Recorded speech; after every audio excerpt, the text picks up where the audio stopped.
Hi there guys, I hope you are having a good day. Now, Bob Arum has declared that they have secured a location for Anthony Joshua versus Tyson Fury.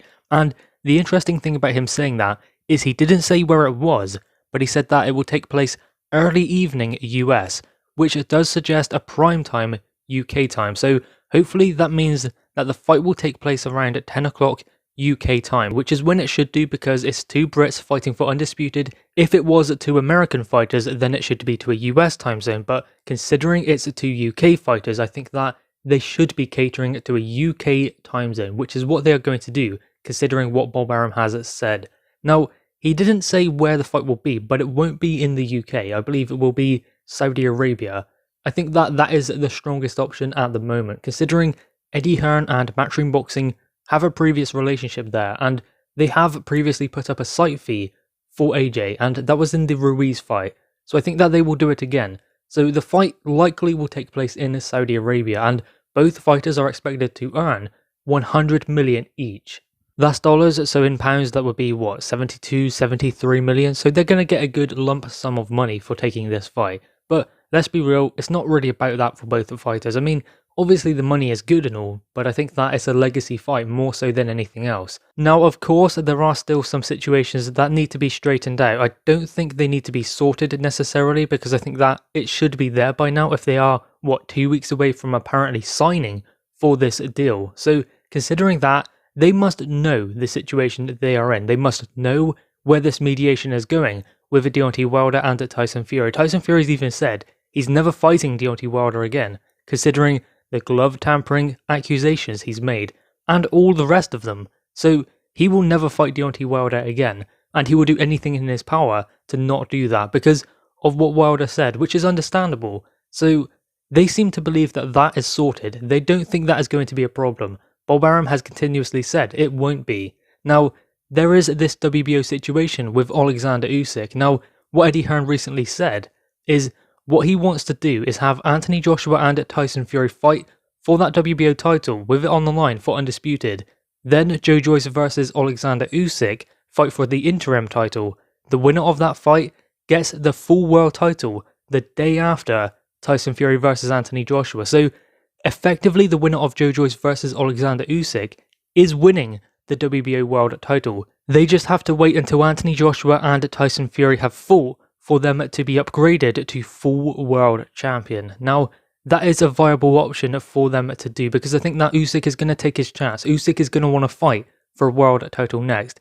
And of course, it is the job of the WBO to ensure that he gets his position, so they can't really say no, we're going to push Usyk to the side and make him wait for this fight to happen because he has done that. Usyk must be respected in this situation because he is mandatory for a reason. I know that he came up from the cruiserweight division, and I mean, Dillian White was the one working towards a potential shot at the WBO champion, but still, those are the rules of the WBO. He was undisputed in the cruiserweight division, and now he does have a good name on his resume in the heavyweight division, Derek Chisora, so he does deserve his world title opportunity next.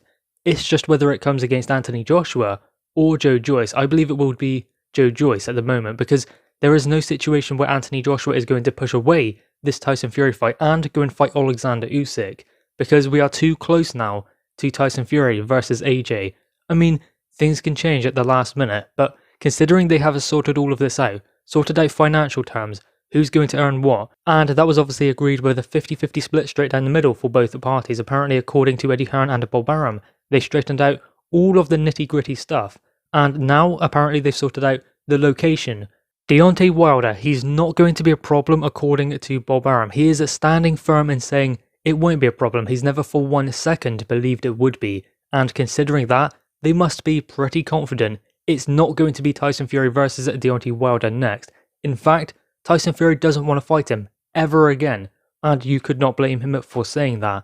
Now, Alexander Usyk, he is obviously mandatory, which is probably more set in stone than the Wilder-Fury trilogy. So, considering he is mandatory, he must have his opportunity. So whatever they do, it must be catering to Alexander Usyk so that he gets his opportunity. Whether they are able to get an exception and Usyk is still mandatory to that belt so is guaranteed his opportunity, or whether they pay him some step aside money in the interim so he can fight someone else and wait for his shot once again.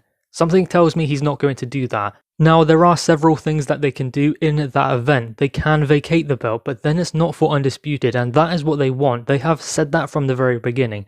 No matter how many times Eddie Hearn says AJ will vacate, he'll vacate all of his belts, that's not going to happen. I mean, they are just bluffing and saying that they will vacate and those titles will not get the chance to be on the line for this mega fight.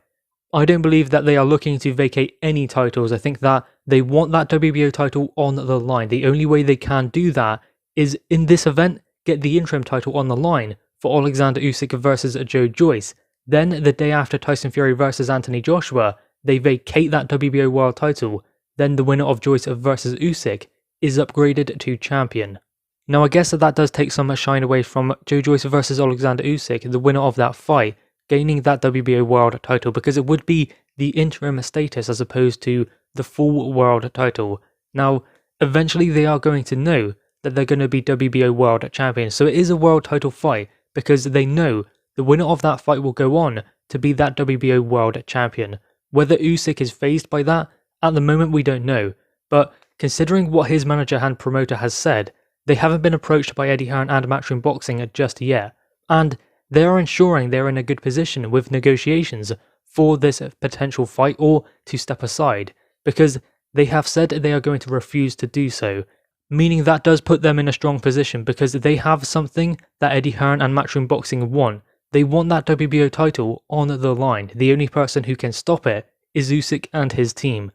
Now, there have been plenty of other things going on in the sport of boxing, and what is interesting is Kell Brook versus Amir Khan. For the first time, it does seem like this is a genuine possibility, which is crazy considering how many times we've seen the back and forth and how many times Amir Khan has said the Kell Brook fight is still there. So this is starting to gather some traction. I mean, Amir Khan called out Kell Brook saying that he's going to shut his mouth once and for all, even though he's coming off of a loss against Terence Crawford. So he's calling him out after a loss. But then again, you have to wonder, where can Amir Khan go now? Where can Kell Brook go now? Can he fight Errol Spence, Terence Crawford? He's lost to both. Can he fight Ugas? Yeah, he can, but it's not a big fight. And the same applies for Amir Khan. Where does he go now? The only way they can go is toward one another. So considering what has happened in the last 3 or 4 fights, it seems like the only option for Amir Khan is Kell Brook. And the only option for Kell Brook is Amir Khan. This is what Kell Brook had to say when he accepted Amir Khan's call-out for a fight in 2021. I think it's clear that I want the fight. I believe the fans still want it. I think it'll definitely catch fire once again once we start promoting the fight. There's only one winner, and that's me. So, would we really be interested in this fight if it catches fire once again? Because we've been hyped up for it so many times over the past 7-8 years when it has been considered a possibility, but now it seems the most likely, and the only reason is as I said before, they have nowhere else to go. If they don't fight one another, who else can they fight? Because the champions in that division are too good. They're not going to beat Errol Spence or Terence Crawford. We've seen both of them in there with Terence Crawford, and they lost conclusively. Now, of course, I did not mention Manny Pacquiao, but he's not going to fight Amir Khan. He's not going to fight Kell Brook. Those are fights that are completely off the table for him. Kell Brook is not going to get a Manny Pacquiao fight, neither is Amir Khan, because he's talking about fighting Conor McGregor. He's also talking about fighting Errol Spence, maybe Terence Crawford as well. So those are some big fights being made between the champions. I mean, obviously Conor McGregor is coming over from a UFC, but still, those are some big fights that can be made for those champions.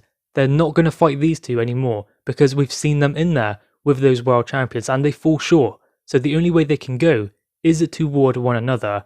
But guys, if you are interested in that, make sure you leave your thoughts in the comments below. Also leave a thumbs up and a subscribe if you are new. Thanks guys.